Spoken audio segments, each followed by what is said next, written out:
Okay, I'm gonna try this again. Switching mics. I don't know what was going on, but the sound was really bad in the last live stream. So that's sounding a little bit better, but it's still not great. I think it was just the Wi-Fi connection or something. But okay.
So something was going on with the last live stream that made the audio really bad, so I'm just starting another one.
Hello, welcome.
I have so much problems to sculpt the scapula that it fits with all the muscles. Oh my. Well, I can give you a tip on the scapula that's helped me here on the back side.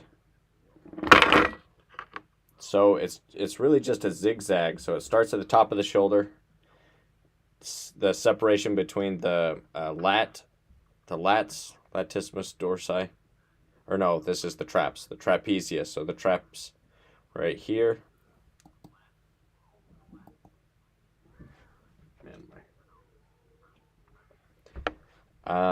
And then if you just draw a line that separates that from the deltoid muscle, the shoulder muscle, starts at the top of the shoulder. And then there's kind of this zigzag where it zigs in towards the mid upper back, and then it zigs down, not quite vertically, but it's just this little zigzag shape, and that follows the outline of the scapula, or at least where all the muscle or most of the muscle connections attach to the scapula. It kind of follows that. So same thing on this side here. You can see where I've drawn that on this side. So comes back, zigs this way, zags this way. This one's a little bit raised, and it's also tilted a little bit this way in space, just because that arm's lifting up, so the scapula is going to be kind of pushed up by the muscles and everything in that area. So this scapula actually probably still needs to be raised a little bit because of all the everything that's going on inside here. I'm gonna give a little bit, but I found that if you just draw in that zigzag, it really helps you understand where the muscles are going to, where they're coming from.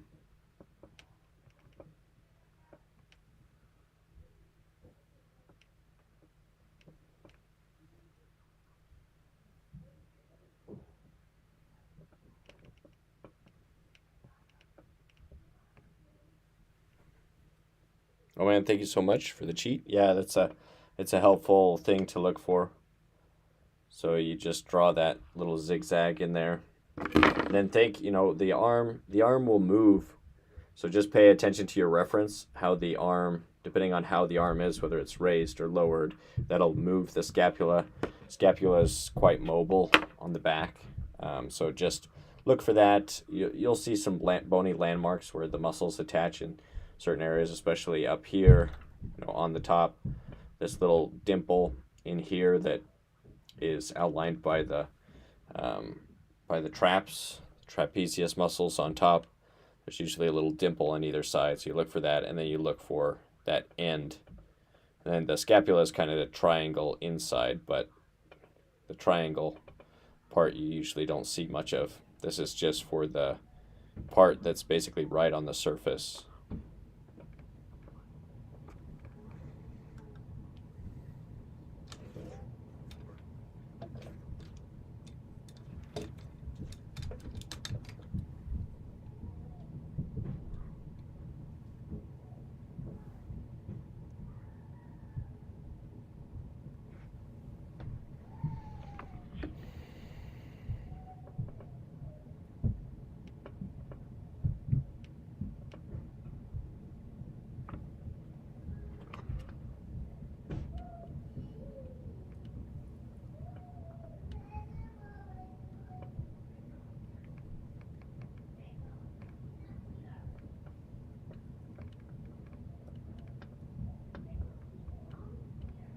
Here I feel like the traps on this side are coming too far this way. It makes the center line feel off, so I'm just going to move those. So I'm actually going to push the scapula in a little bit.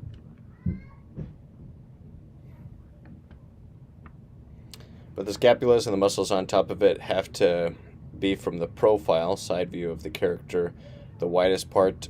So maybe we have to make the scapula bigger with clay. Yeah, there's quite a bit of, especially if you're sculpting somebody that's really strong, there's quite a bit of muscles on top of the scapula that are coming in and attaching to the scapula. So that's just something you have to pay attention to your reference and make sure that you're understanding what's going on in that area. Let me see. Let me actually go to my references.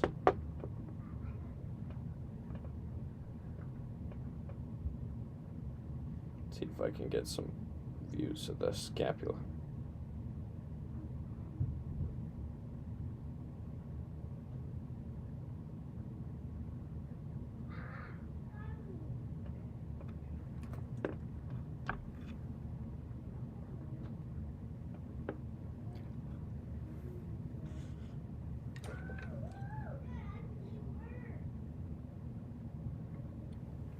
So you kind of have to know what you're looking for, but you see right there, there's that scapula, this muscle that's kind of squished on this side, stretched a little bit on that side. So let's see, it is kind of stretched. I feel like this is a little bit different than what I have. It's coming down a little bit because this arm is coming up, so I'm actually going to change that. And push that over, so stretched on this side, pinched on this side.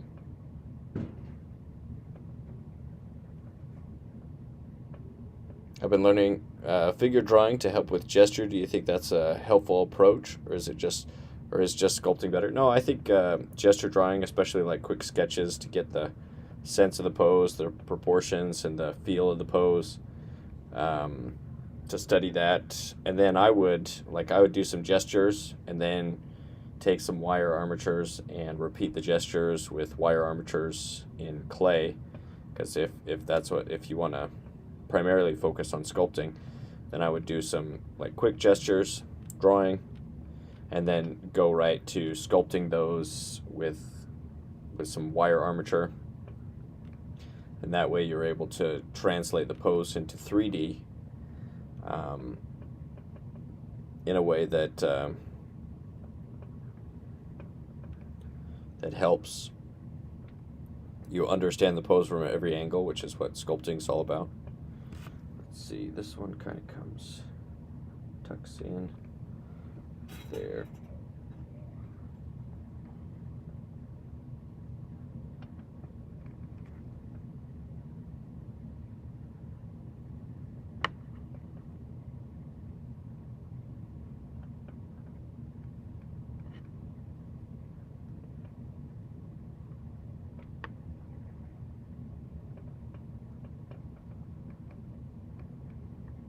So yeah, my back is not all that defined, so I have to kind of invent a lot of where I imagine the forms are moving from and going to.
Oh, I see the difference in the scapula now. Yeah, it makes the movement to the pose can change the scapula quite a bit.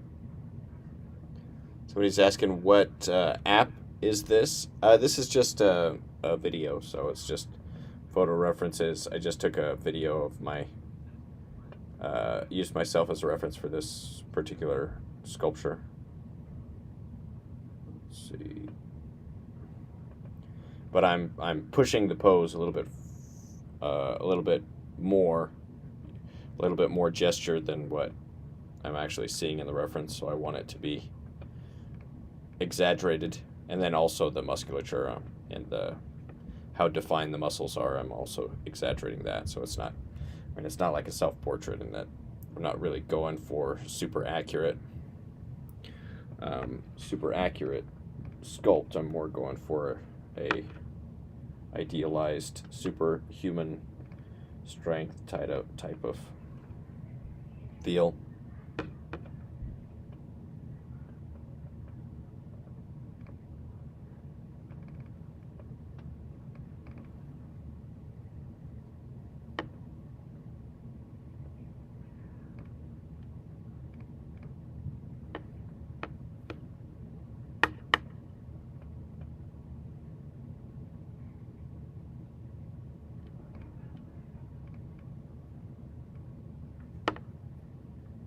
And the muscles in the back, there's a bunch of muscles, more than what are on the surface. So sometimes when we see like a crochet like this, like we see those surface muscles, but it's a little bit harder to see those deep muscles that really form the structure of the back. And so being aware of those, understanding those, the columns that run down the back on either side of the spine, those muscle groups are really important to make it feel like a realistic sculpt.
How far, let's see, somebody says, how far are the clavicles looking out from the body to the shoulder end, Andrew? The clavicles on this side, so the clavicles travel from, there's a little bit of a separation between the clavicles here in the middle, about the size of an eyeball or something could fit in there. So a little bit of a separation, and then it travels to the end of the shoulder, right where that line is that we represent for the clavicle. It kind of meets there and connects with the clavicle on the backside. And so, and then it bows, it's kind of curves. There's kind of this C curve or S curve that has it bowing out and then dipping in, curving back over here. But when you're sculpting somebody like this that's got a lot of muscle in this area, that muscle is going to wrap over the clavicle, so you won't actually see the muscle very much, except for maybe in this area sometimes. But when the person's big enough, you won't even see that.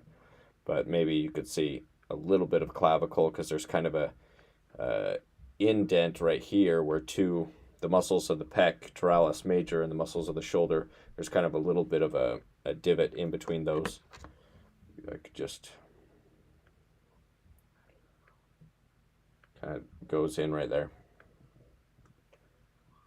But yeah, that clavicle goes and meets with the shoulder, that line of the scapula that I was just talking about.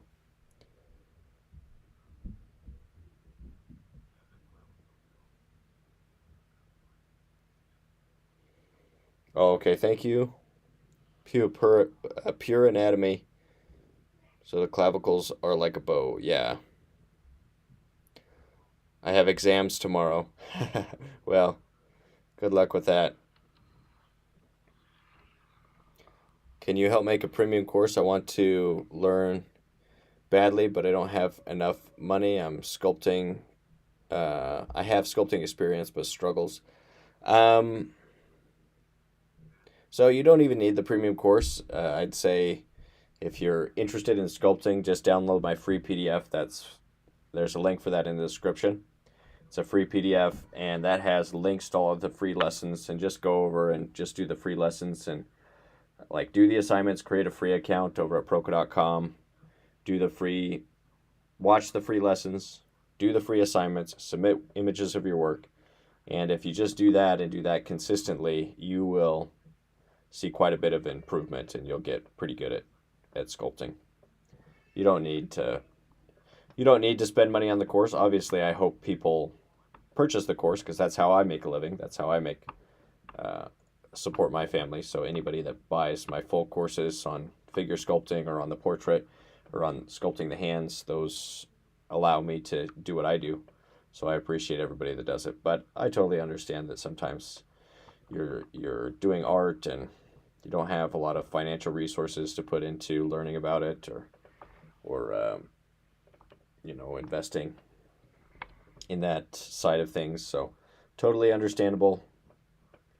So that's why I made all the free PDF and all of the free lessons. There's a bunch of free lessons that you can take advantage of. And if you're interested in anatomy, there's the anatomy, there's the Proco channel, like the main Proco channel, and they have a bunch of anatomy lessons, video lessons. I find them very helpful, really well done. I'll probably do an A course eventually based on that, where we'll go through the body and sculpt the anatomy of the figure as a course, as its own course eventually. So look forward to that. Maybe I'll start that this year. We'll see. I probably won't finish that, but maybe that might be a little bit bigger of a project. But I like anatomy, so I think that would be a fun thing. And I've wanted to do an A crochet sculpt for a while, so that'll give me the chance to do that.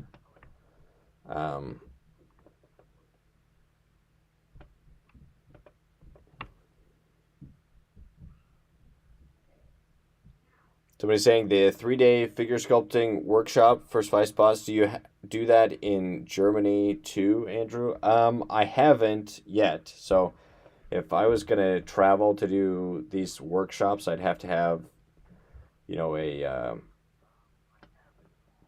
somebody that has the setup, and I'd probably have to have, it to justify traveling to another country and doing a workshop. It'd probably have to be pretty expensive, and I'd have to be paid quite a bit to make that worth the travel. I don't like being away from my family that much, so for it to be worthwhile, I'd have to be making quite a bit. So probably, the amount that I have to charge, it wouldn't be worth it for a lot of people.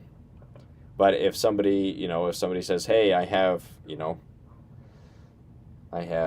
several, or maybe somebody that has a school or something and they want to pay me to come and teach for a couple days or for a week or something, then I'd be open to it. But again, it would be something that would probably, I'd have to charge quite a bit for it to be worth it for me, just because that's something that is not, it's not like I enjoy travel too much. It's fine. Travel's fine, but I like being in my home studio. So if you can make it, if you can come to my home studio, that's where I'll do my first workshop. But if they are successful, I would like to do them in other places. Maybe do one in some more populous places in the U.S., maybe in New York or in California, where there's more people, there's more population. So that's my answer. I'm not opposed to it. It just have to be for the right amount of money to justify that kind of a trip. But I think that would be fun. And Germany, I mean, Germany's got some great great sculptors historically, and got a art tradition that's pretty impressive, and that would be fun. There's also, I also know some Russian sculptors that came here to learn sculpting in the U.S. right now. They've studied here in the U.S. with some of the sculptors that I've been familiar with, and so there is, if you can move and you can go to where the sculptors are at, it definitely can help improve your skills as a sculptor.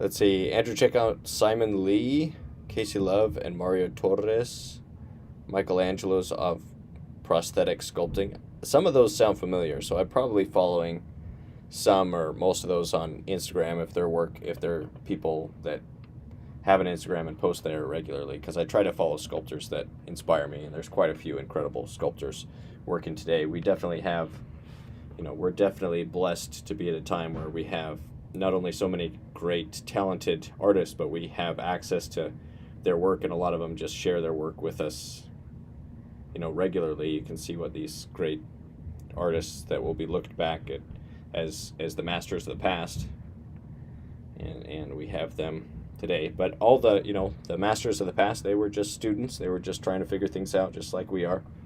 So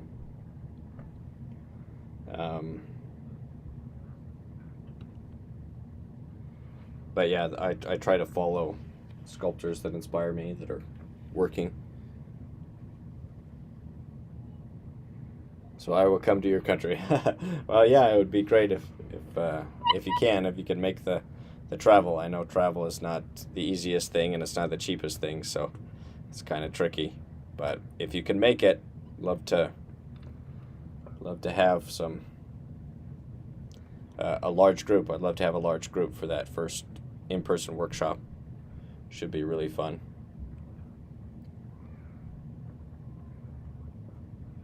Gonna make the glutes just a little bit larger on this side.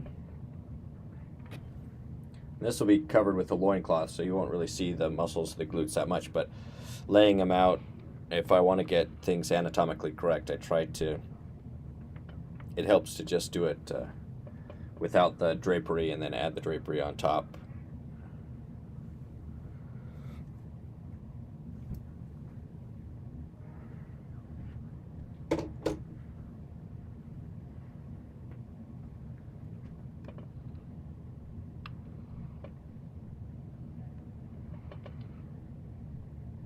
See that somebody just purchased, or not purchased, they just got the free PDF. There's an option to pay for those PDFs on portrait sculpting or on figure sculpting, but you don't have to, so it's free. But I get a little notification every time somebody does that, and they're pretty popular. So if you haven't downloaded those PDFs that have links to all of the free video lessons from the figure sculpting course, and if you like sculpting, then that's something that you might be interested in.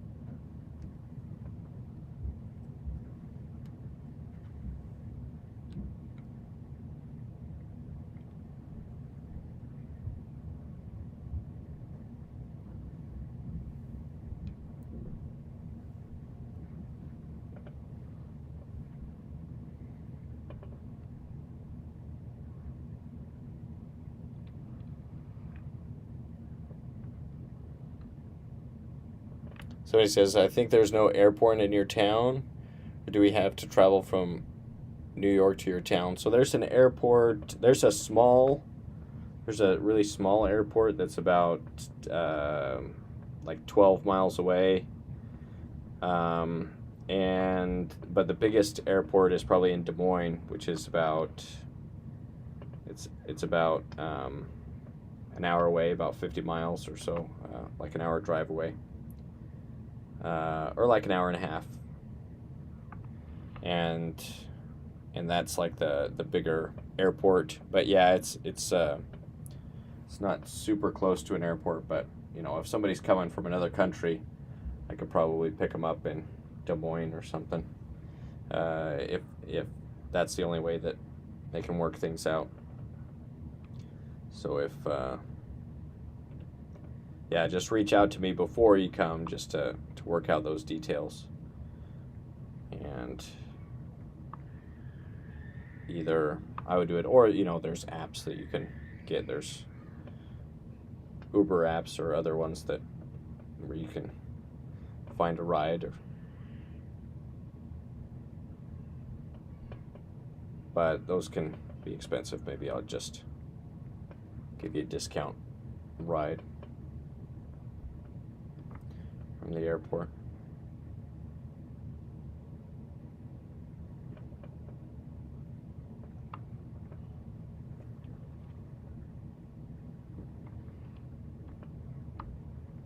I'm seeing that this back needs to be thicker.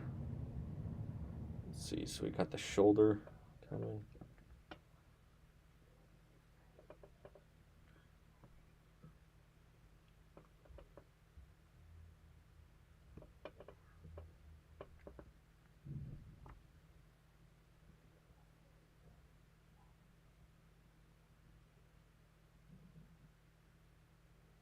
Sounds good. I'll notice all. I hope there will be a lot of good and um, cheap motels near your workhouse. Yeah, yeah. There's some. There's a motel close by that's not too expensive, or in my town, just down the street. There's a motel, and so if you need to stay there, there's also the option of some like campsites nearby. But if you're traveling from another country, you probably don't want to camp. But some people, like for workshops that I've done in Colorado, when the weather's nice, sometimes people will just bring a tent and camp, and so that's also an option. And if somebody had to camp out, then you know, that's a free option. But not everybody wants to rough it and camp.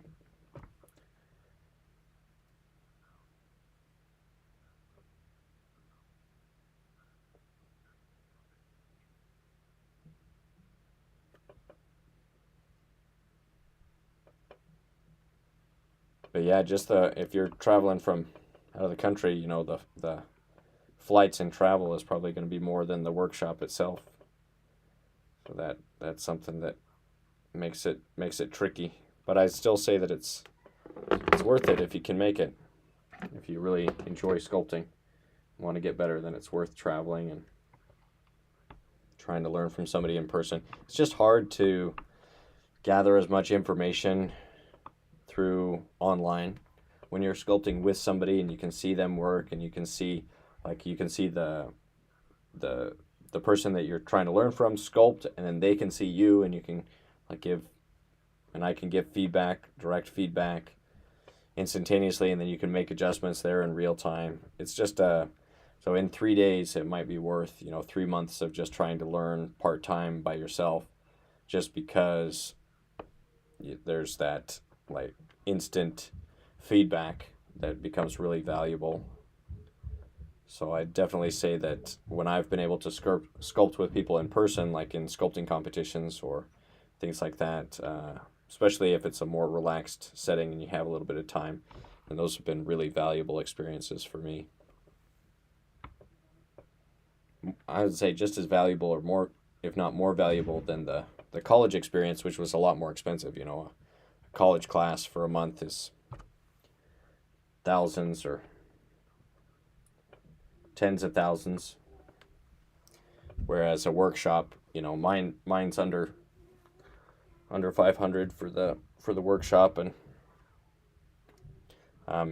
you know, I'll provide all of the supplies and things that you need. So I think it'll be worth it for those that can make it.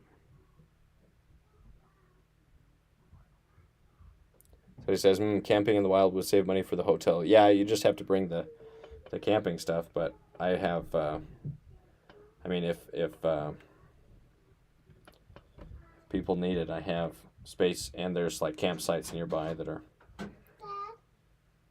walking distance and stuff. So reach out to me if you have questions on my Instagram page, and I'd be happy to, if it's something that's you think might be doable, if you were able to save some money here or there, then reach out to me, because I'd love for as many people to come as is possible. Yeah. Do you know what a backpack is? Yeah, I can. Not right now, okay. I'd have to look, so not right now, because I'm busy, okay.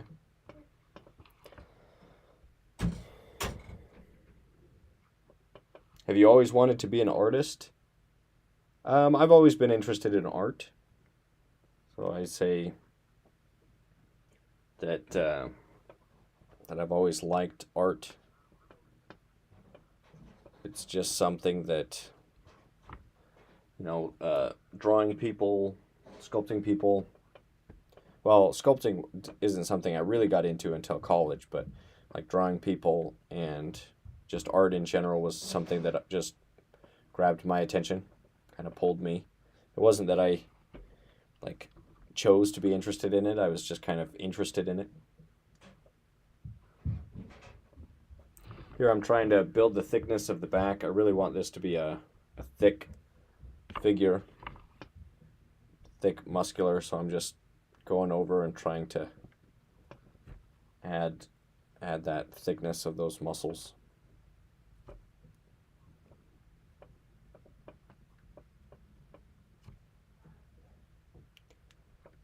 So I'd say I've always, I've hoped that I would be able to be an artist, but I didn't know what I would do for sure. I also went into, like, at first in college, I was going into pre-physical therapy to be a physical therapist, to help people recover from trauma or things, or from surgeries, or, physical therapy. I also wouldn't mind being like a physical trainer or something like that. But I'm grateful I've been able to do this, though I wish it was something that was a little bit easier to monetize, because it has been a very difficult thing to, it's just difficult. Any creative thing is difficult to monetize, because there's a lot of people that want to do something creative, and not a lot of people that are willing to, purchase a sculpture, or purchase a product. And a lot of these things take a lot of time to develop, so it's just it's kind of a niche thing.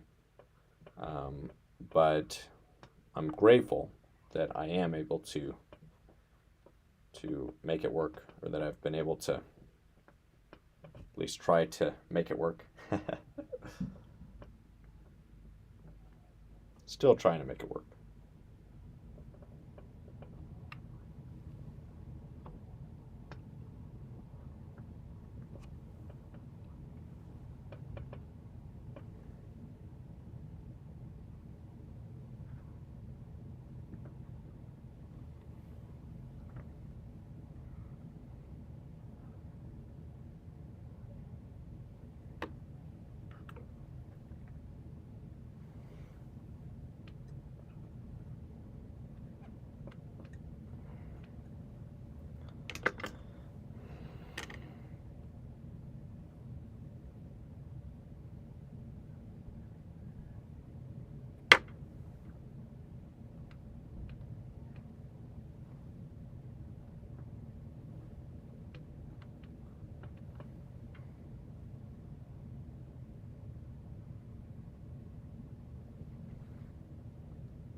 Okay, let's see if I can't develop the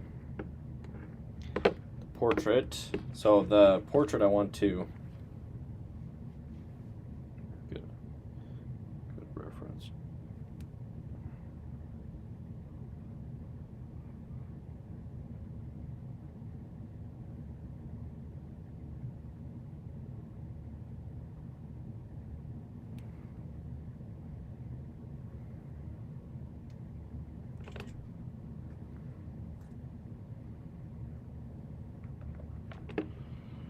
want to have him kind of screaming. Let's see.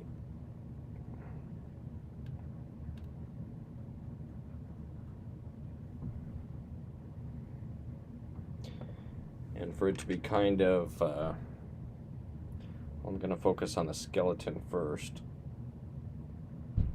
Try to get the teeth and everything worked out.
At the moment, I learn 3 day. At the moment, I learn a day, 3 hours sculpting using your videos, but I think 3 hours is slow, maybe 10 hours. Well, if you can do 3 hours a day regularly, so if you do that 5 days a week, or even just 3 days a week, that's 9 hours of sculpting. You know, if you're able to do 10 hours of sculpting a week, that's 500 hours a year, roughly, if I'm doing the math right. So, you know, in 5 years, what is it? 10,000 hours is supposed to get you to like a master at anything, or like the best at anything. So, like, maybe you could increase that time, but I'd say consistency is more important than like devoting so much time and then getting burnt out or not able to follow a schedule. So I would say just try to be consistent, and if you can be consistent, then you'll improve.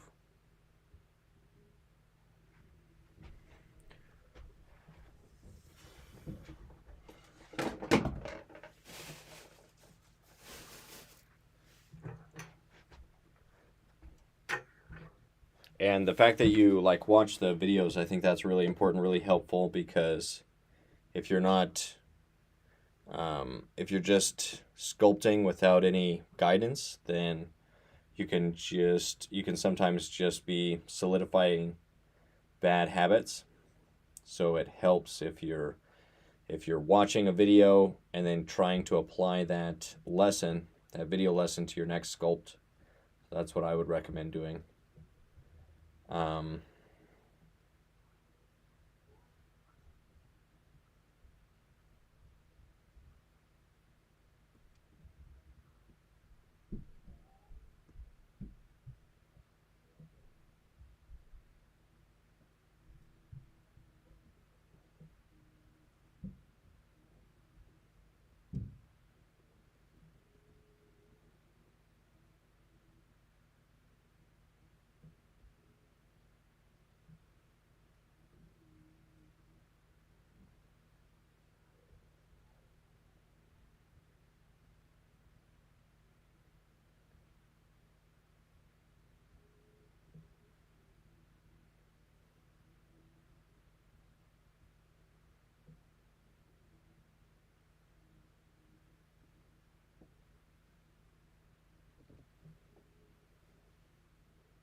So it's okay. Consistency is really important. You're right. Yeah, I'd say consistency. Just be consistent. If you can do 3 hours a day regularly for a year or for years, then you'll become a great sculptor. But you know, it's something that it's not easy to dedicate that time regularly. It takes discipline. It takes, you know, sacrificing maybe some of the things that are time wasters. You have to kind of sacrifice that and choose to devote the time towards becoming a great master sculptor, if that's something that is what you want to accomplish.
Well, yes, you're 100% right, Andrew. Sometimes I think, especially here in Germany, it's so hard to earn money with sculpting and clay. I mean, in the US, you could do something in monster masks. You could do sculpting monster masks for film and or prosthetics. I think in the USA, there's so many jobs you can work with the clay. Well, yeah, I'd say it's difficult.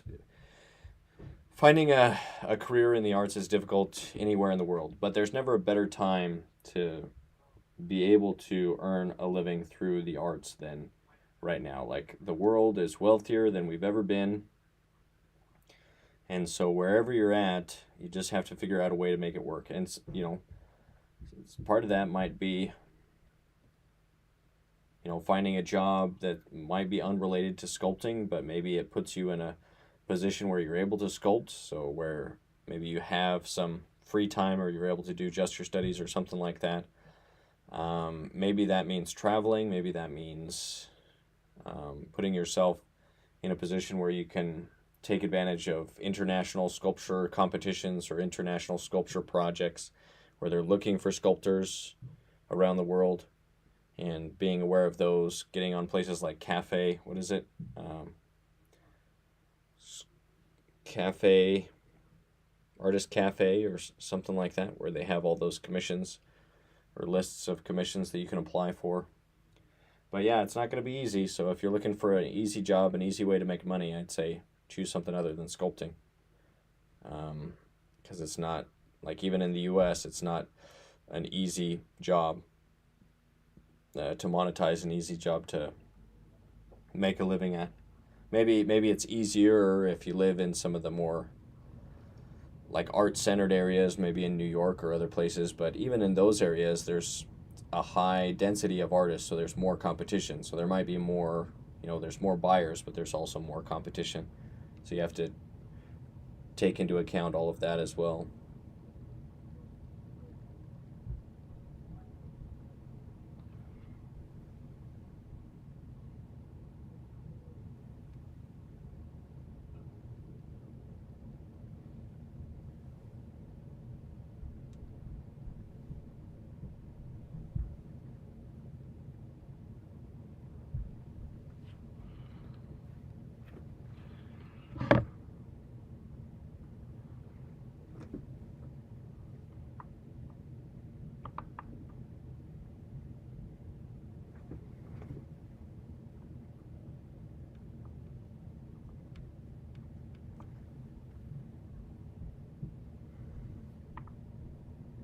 I have a 3D sculpting background. Because of the AI, I want to switch to real clay. Yeah, well, I think there will be a increased perceived value in those people that work in traditional mediums, just for that reason that AI can do a lot of the digital stuff, and so people will want sculptures that are done traditionally because there will be a higher perceived value in those. So I do think that that's a good thing to think about. Like, how can you increase your perceived value in the marketplace, or your actual value in the marketplace? And being a talented traditional sculptor is one way to do that.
how are the jobs in the U.S. with the concept of creature artists? Are there a lot? I mean, you can work in films or even in games in the U.S., sculpting creatures in clay, and the studio will scan it to use.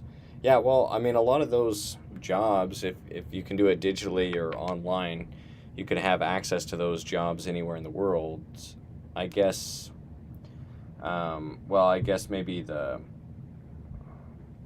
some of the regulations in the U.S. makes it harder to hire or more expensive to hire people from other countries. But I imagine that pretty soon, with the way digital is going, that people will be able to hire people on projects anywhere in the world. And if you just have the technology to be able to work on that project, you can get access to the files and do work from basically anywhere. And these types of like multinational collaboration projects will probably become more popular. I even wanted to start a company that was based around helping connect people in different areas that want to collaborate on a design, that are people that are spread out geographically. So I think that is something that's going to happen. So I wouldn't worry about that too much. Or, well, I should say I don't think you're gonna, like, it might always seem the grass is always greener, like the grass is greener, and I'd say in the U.S. that's generally true, just because it's the biggest economy in the world. So, a lot of people want to come to the U.S. for that reason, and it makes sense because they believe that it's easier to get a job and make money. But there's ways to do that even where you're at that you might not be taking full advantage of. So I think that's one thing that people in the U.S. have a little bit more of. Maybe we just have that spirit of thinking like there's a way to be entrepreneurial and start your own thing and have success. And so I think that's something that's just kind of in the spirit of the nation of the U.S., where other countries might not have that as much, where they might think, oh, I can't be successful unless I'm in this area or unless I'm doing this. But I mean, those people that can afford to come to the U.S. usually do, just because it is land of opportunity, as they say. But I'd say, even so, making a living in the arts is difficult. So even if you're in the most prosperous area of the world, there's still going to be challenges that come along with finding a way to monetize creativity.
Phew, that's the part I hate, the part which you're doing now. The glutes. Yeah, the glutes are tricky. I think it's a fun muscle. It's a fun muscle group once you kind of understand what's going on and how it wraps around depending on the leg. So this, this side, the leg's all scrunched up, or the glute is all scrunched up because the leg's pulled tight, and this one it's stretched out. So if you understand kind of where it's stretching, where it's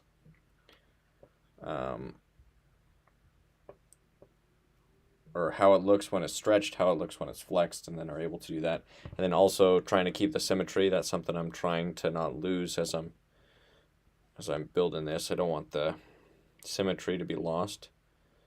So sometimes maybe that center line needs to be moved forward. I'm actually going to move this forward a little bit so that I can see the separation a little bit better. And this won't, he'll be wearing a loincloth, so I don't have to over exaggerate the anatomy in this area, but I do want to get it right, and then I'll just add the fabric over top. Loincloth.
See if I can find some references of the glutes while I'm working on them.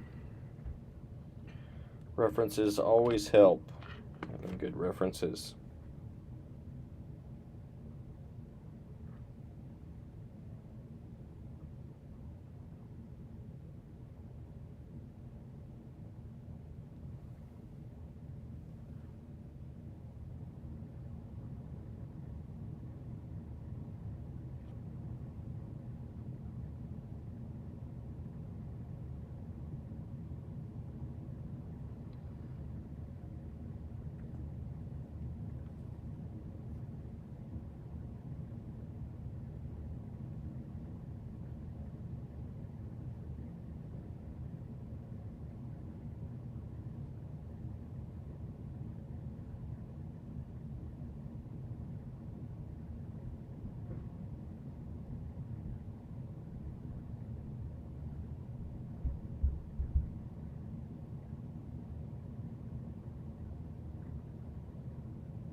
We'll get some.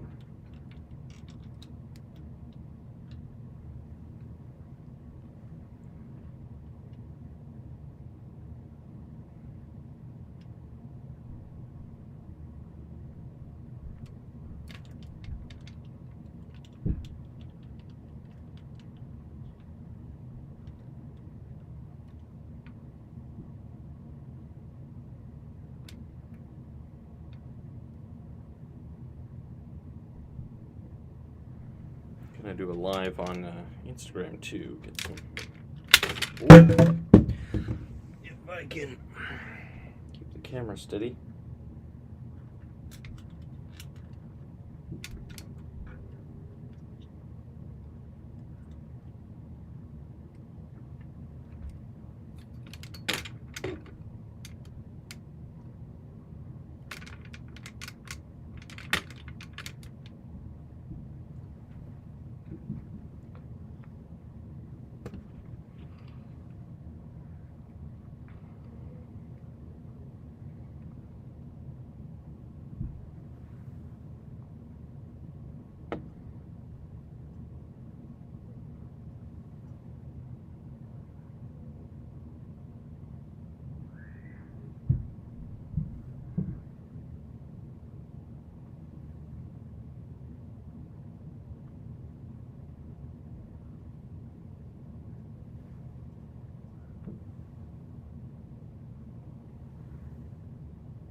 Looking great, says somebody. Oh, says Gabby. Thank you. Appreciate it.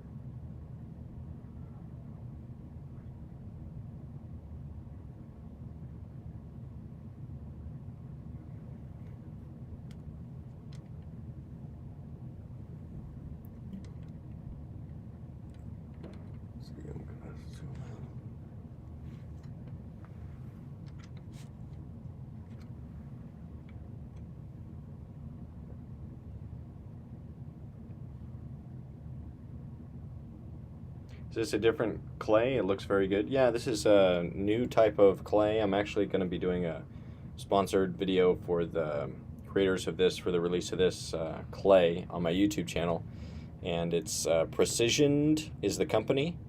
And I think it's going to be called Sculpt-A-Clay or Sculpt-A-Cast. And the purpose of this sculpting wax, because it's primarily just wax, different types of waxes mixed. And it allows you to just go directly to the bronze casting process and skip the mold making so that you can get a single cast of the sculpture, and that makes it a lot more cost effective because the mold making is one of the most time consuming and difficult and expensive parts of the process. And so they just wanted to create a product for artists that want to just skip that part and just sculpt and then cast their sculpture directly. So you can basically save some time and hopefully some money is the idea.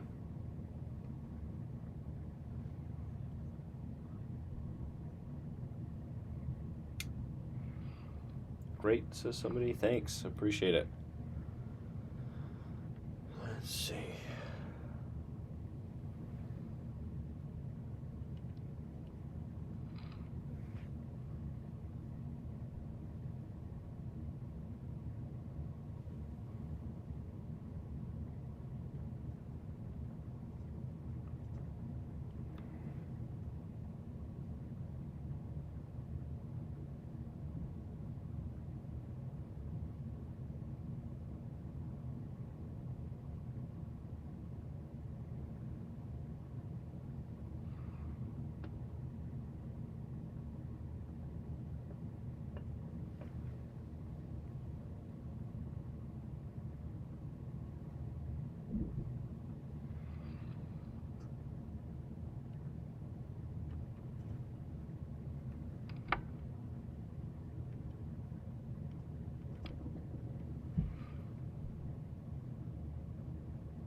Hola.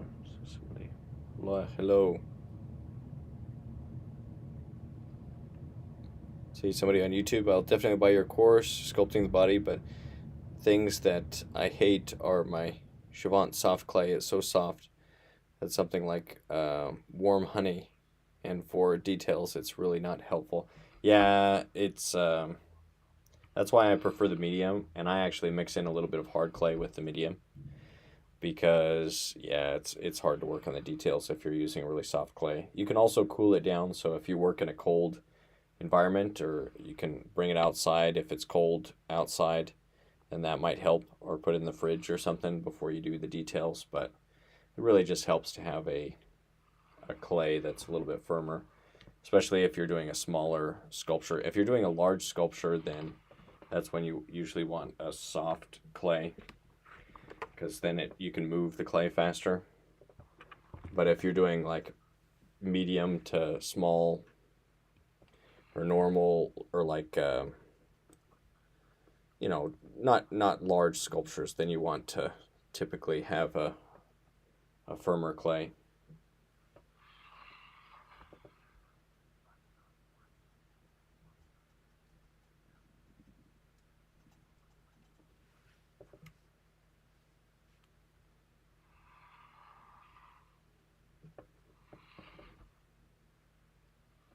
How to mix two types of clay? I mean, is it completely mixed, Joseph?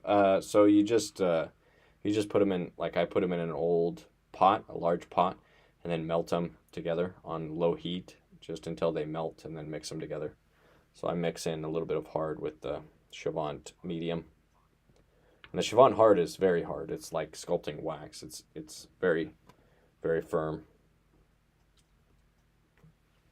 It's like sculpting a hard or a firm wax.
Do you only stream on YouTube or Twitch too?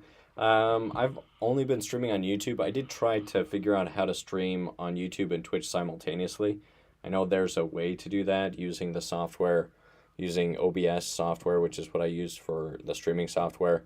But I'm not super tech savvy and I haven't figured that out yet. But I would like to get it where I could do one, like one stream, but to multiple platforms at the same time. I just haven't been able to figure that out yet.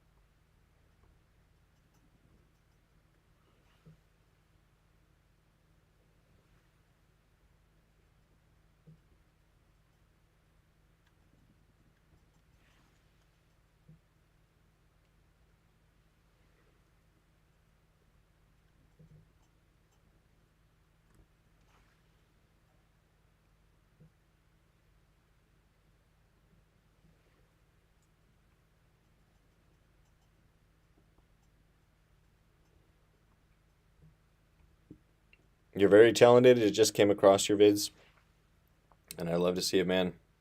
For real. Thank you. I appreciate that. I'm just trying to get a little bit better, do a little bit better, learn a little bit more. That's uh, that's the whole journey of being an artist. It's just trying to get a little bit better.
Nice work at demonstration, Andrew. Thanks, I appreciate it.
Sure, how to make an armchair in sculpture.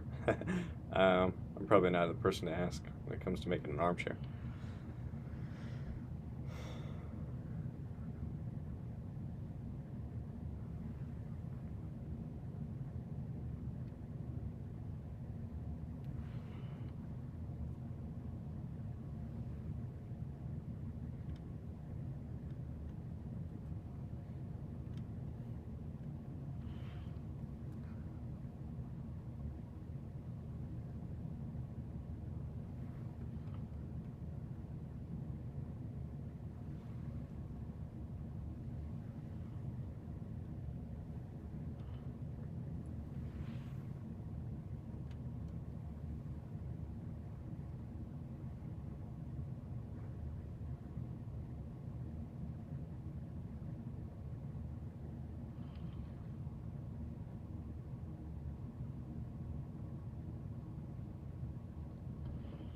Sculpture is making progress. Please told me.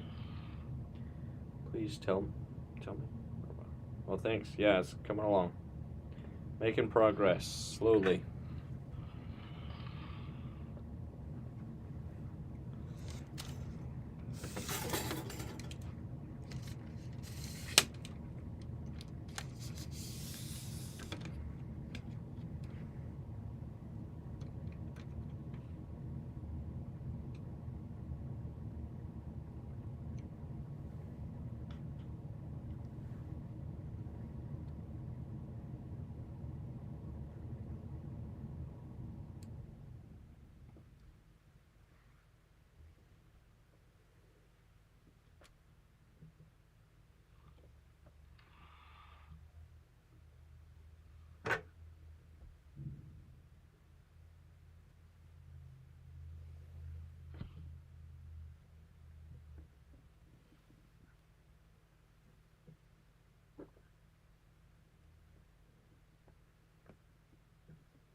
You don't know how much I love your art. Oh, well, thank you. Appreciate it.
What's the name of this clay? This is a product from Precisioned.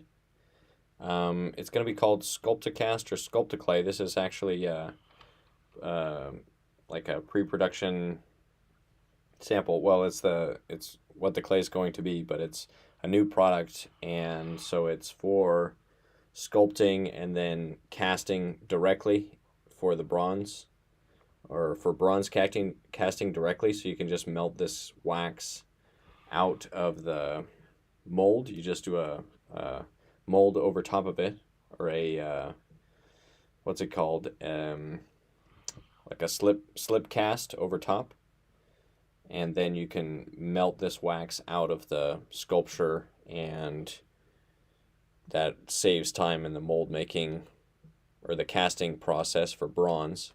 But that means you can only get one, but you can get one piece without the cost of mold making, which is a substantial part of bronze casting. So it's an interesting idea, and I've worked with a company on the formula and tried to make it a really good product. So I'll be doing a video on my YouTube channel, kind of a promo sponsorship video. This one was a paid commission using this type of sculpting wax, and I've enjoyed it. I like it, and it's a nice color. The red that you see is like sprues or wax sprues that are a little bit harder, like firmer, and so I use that for the armature, and then on top of it I'm just sculpting with this. It's like a softened wax directly onto that harder wax, and this way I'll be able to send this to them, and then I think they're going to cast this in bronze as a sample of what can be done with this type of clay, or wax. Sculpticlay, I think is what they're going to call it, either Sculpticlay or Sculpticast. But all of that info will be available once I release the video, the promo video for the product. It might be a little bit. I think they need to make sure that they have everything aligned with selling the product, and it'll be on Amazon. So I'll let you guys know on Instagram and on my YouTube channel once the product's available for sale. But it's a fun product to work with. I'm a student of fine art from India, in MGK VP University. Oh, well, that's great. Glad that you found my work, and hopefully you find it useful. And if anybody's interested in sculpting, if you'd like to learn sculpting, then I recommend checking out my sculpting courses. There's links to those in my bio if you're on Instagram, or in the video description on YouTube. And yeah, there's some great resources for anybody that wants to learn how to sculpt people in clay. There's a free PDF, Figure Sculpting Fundamentals Assignment Checklist PDF that has links to all of the free lessons if you can't afford the full course. And if you can get the full course, then the PDF is still a useful checklist for going through and marking the assignments that you've done. And it's just a resource that I put together that I think you might find valuable if you're interested in sculpting and you want to increase the amount of time that you spend practicing and the sculptures that you do. Love from India. Well, thank you. Appreciate it.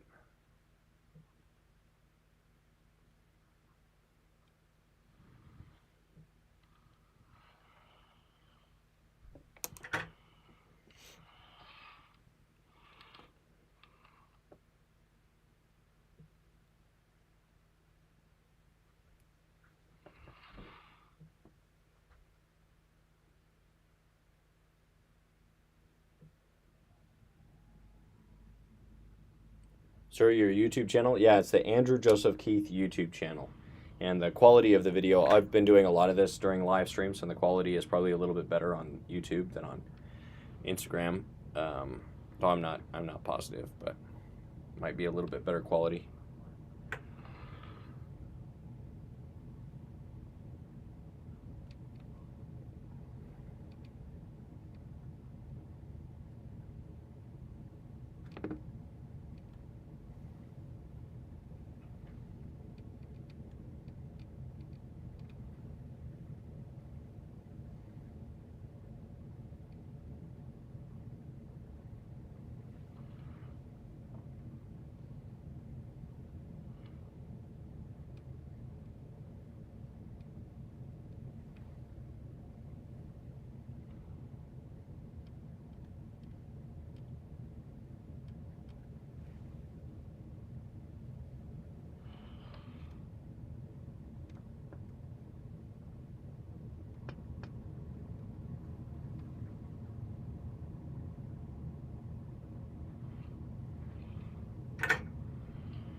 It says, I was so deep into your modeling that I accidentally bit your tongue. Yeah, well, I chew my tongue. If you watch on some of the live streams when I'm just sculpting and I'm not paying attention, I chew my tongue like a rubber band or something. I just like, and I've done that ever since I was little. I just chew on my tongue when I'm focused on something, but I don't realize what I'm doing. When I'm concentrating on something really hard, I'll just bite my, or chew on my tongue.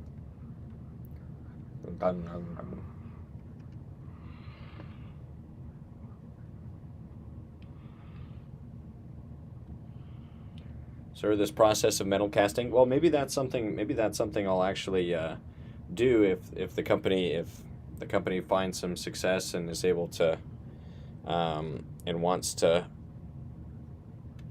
have me go and film the process of taking it from a sculpture into a cast, like a bronze.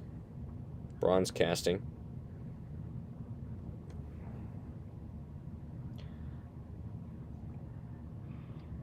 And that's something that could be a cool piece of content, but I don't know, that might not be doable. We'll see.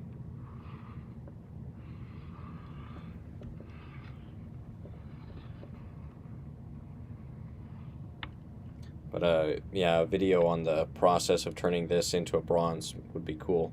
Maybe a good way to advertise further for the product.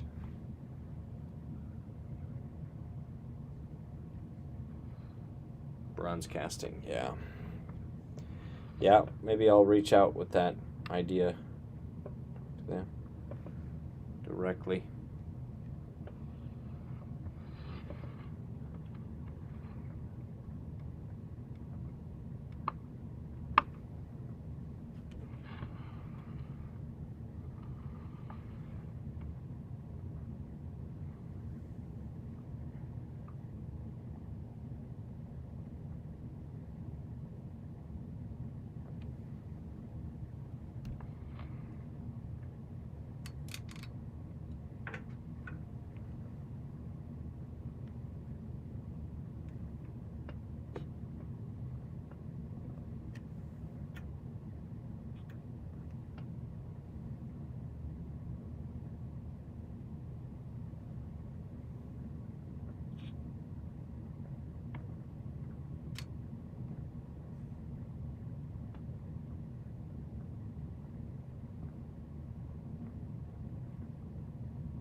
So yeah, the in-person workshop that I'll be doing is in Iowa.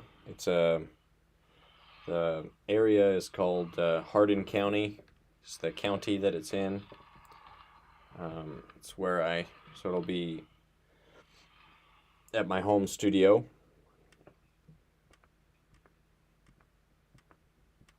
So if you're interested in traveling to Iowa and sculpting with me in person, that's going to be in June. I'm going to do the first ever AJK Atelier workshop.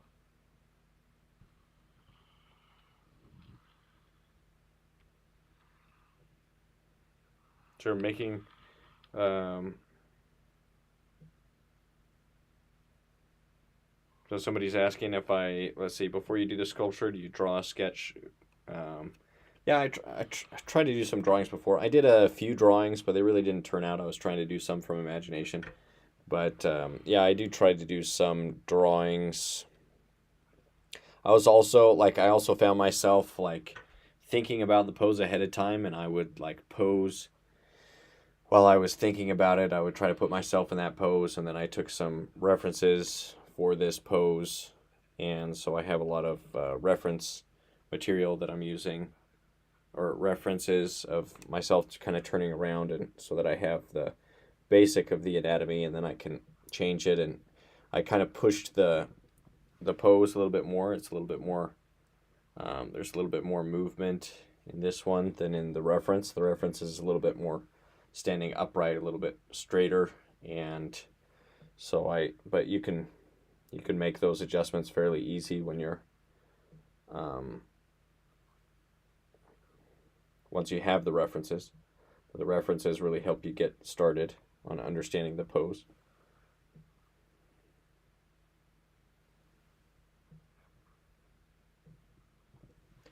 So I think putting yourself in the pose, like striking the pose yourself, is something that I find to be helpful when I'm considering a commissioned sculpture like this.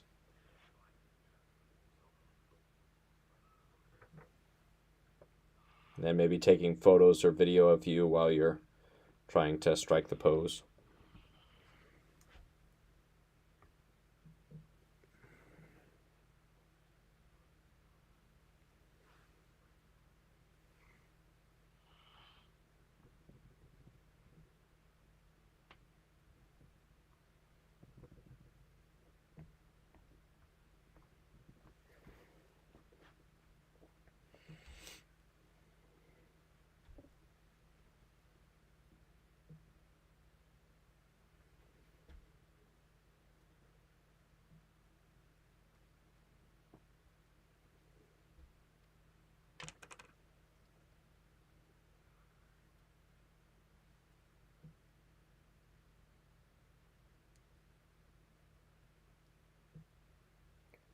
Says thank you. You're welcome. Appreciate it.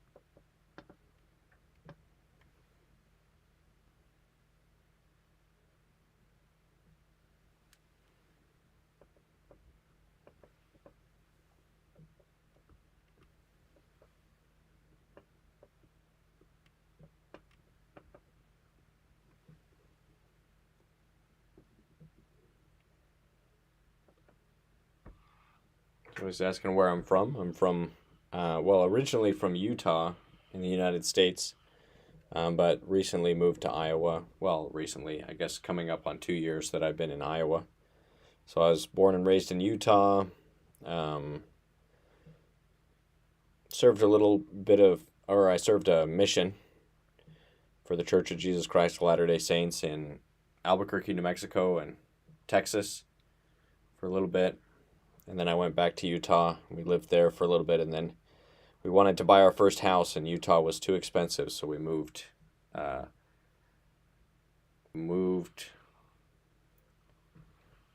think it's like 1,500 miles away or something. It's like a 18-hour drive away that we moved. So, yeah, to Iowa, where the houses were less expensive, where I could find not just a house, but a place to build a studio. So that's something I really wanted, and something that I'll be doing, continuing to do. So I'm working on the studio now.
So he says, man, Iowa is really big. Yeah, America's big. Yeah, the whole country's big.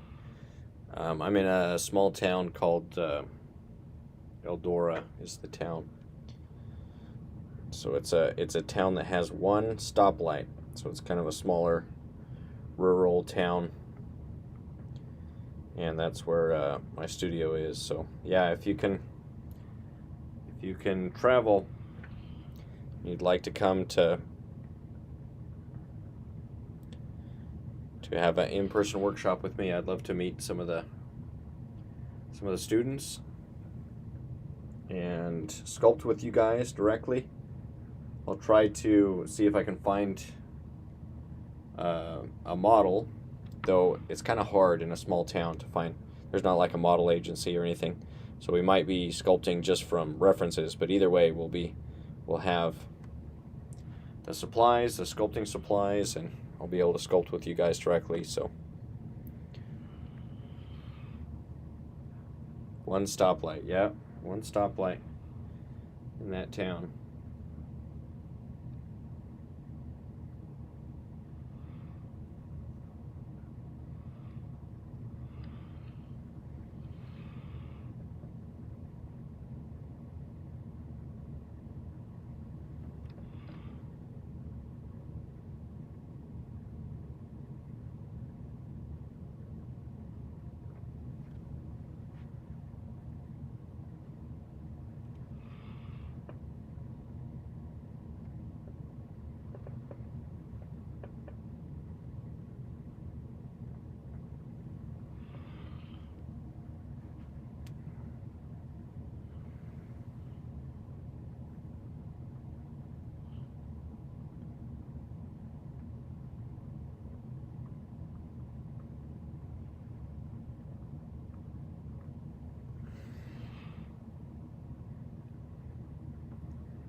Hi, Andrew from El Salvador. Hello, El Salvador.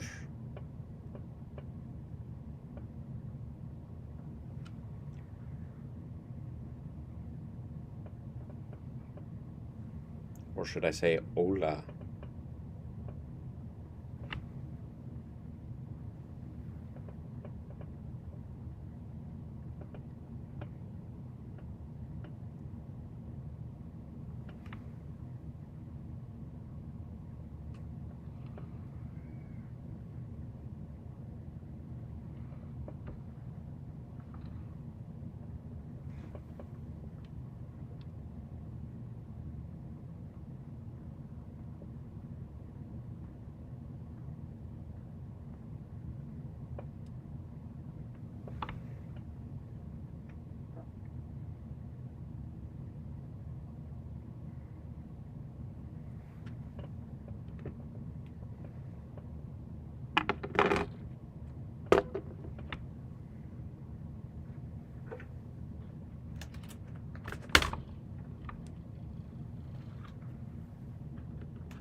Oh, it looks like camera's gonna run out of battery, so I might be ending this live stream. But yeah, it's been fun. Yeah, if you're interested in sculpting, I hope you'll check out the links in the video description for my sculpting courses. Learn sculpting online, at home, with whatever type of clay you have available. We have lessons that go over types of clay, mold making, building wire armatures, all of that good stuff. So, oh, there goes the camera. So, yeah, stay creative, stay productive. Hopefully I'll see you again soon in another video.